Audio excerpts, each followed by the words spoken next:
அஸ்ஸலாமு அலைக்கும் guys, welcome back to our channel. இன்றைக்கி என்ன வீடியோ அப்படின்னு பார்த்தோன்னா, பிஸ்மி நாட்டு மூலிகையில் ஒரு ஸ்பெஷலான வீடியோ தான். வாங்க பார்க்கலாம்.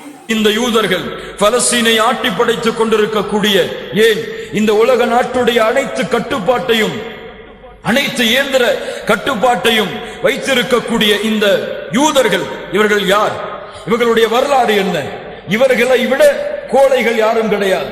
இவர்களை விட பயங்கரமான கோழைகள் யாருமே கிடையாது. கண்ணியத்துக்குரியவர்களே, மூசா அலைஹிஸ்ஸலாத்து வஸ்ஸலாம் அவர்கள் போருக்கு அழைத்தார்கள். என்ன சொன்னார்கள் இந்த யூதர்கள்? மூசா அலைஹிஸ்ஸலாத்து வஸ்ஸலாமை பார்த்து, ஃபத்ஹப் அன்த வ ரப்புக ஃபகாத்திலா, நீங்களும் உங்களுடைய இறைவனும் போருக்கு செல்லுங்கள், நாங்கள் வெற்றியா தோல்வியா என்று காத்துக் கொண்டிருக்கிறோம் என்று சொன்னார்கள்.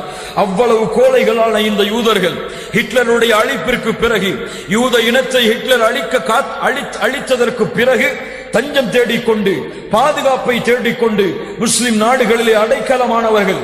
உலகத்திலே அதுவரை யூதர்களுக்கென்று ஒரு தனி நாடு கிடையாது. அகதிகள் அவர்கள். எங்கு பார்த்தாலும் அகதிகளாகத்தான் மதிக்கப்படுவார்கள்.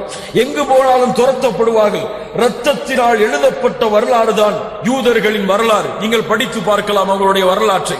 பலஸ்தீனிலே வந்து அடைக்கலமானார்கள் யூதர்கள். ஹிட்லருடைய அந்த அழிப்பிற்கு பிறகு முஸ்லிம்களிடத்திலே வந்து பிச்சை கேட்டார்கள், அடைக்கலம் கேட்டார்கள். அடைக்கலம் கொடுங்கள் எங்களுக்கு, நாங்கள் உங்களை பாதுகாக்கிறோம், எங்களுக்கு உதவி செய்யுங்கள் என்று பிச்சை கேட்டதற்கு பிறகு முஸ்லிம்களுக்கு அல்லாஹ் கொடுத்த கட்டளை, எதிரிகள் யாராவது வந்து உங்களிடத்திலே அடைக்கலம் கேட்டால் நீங்கள் அடைக்கலம் கொடுங்கள், அவர்கள் உங்களுடைய வீடுகளிலே அல்லாஹுடைய வார்த்தையை கேட்கட்டும் என்று அல்லாஹ் ரப்புல் ஆலமீன் அவர்களுக்கு கொடுத்த கட்டளையை பலஸ்தீனிலே வாழ்ந்த முஸ்லிம்கள் செயல்படுத்தினார்கள்.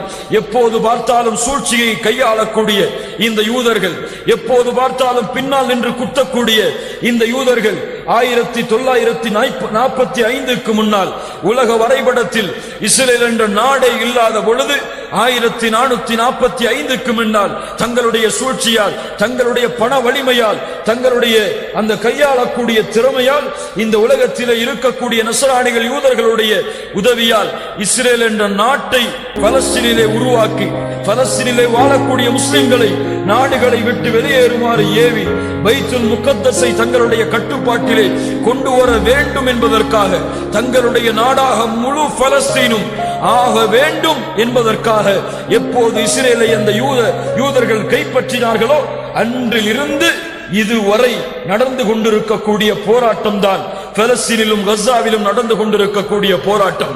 கண்ணியத்துக்குரியவர்களே, அது நாட்டிற்காக முஸ்லிம்கள் போராடக்கூடிய போராட்டக்காரர்கள் அல்ல. தங்களுடைய சுதந்திர நாட்டிலே, தாங்கள் வாழ்ந்த நாட்டிலே அவர்கள் சுதந்திரமாக வாழ வேண்டும். லா இலாஹ இல்லல்லாஹுவை, முஹம்மது ரசூலுல்லாஹுவை சுதந்திரமாக உச்சரிக்க வேண்டும். இந்த வீடியோ பிடிச்சிருந்தா மறக்காம லைக் பண்ணுங்க, ஷேர் பண்ணுங்க, சப்ஸ்கிரைப் பண்ணுங்க.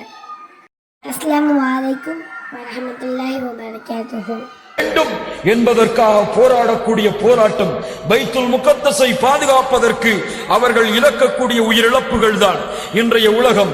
இன்றைய உலகத்திலே இருக்கக்கூடிய நாடுகள் பலஸ்தீனிலே போராடக்கூடிய முஸ்லிம்களை பார்த்து தீவிரவாதிகள் என்கிறது.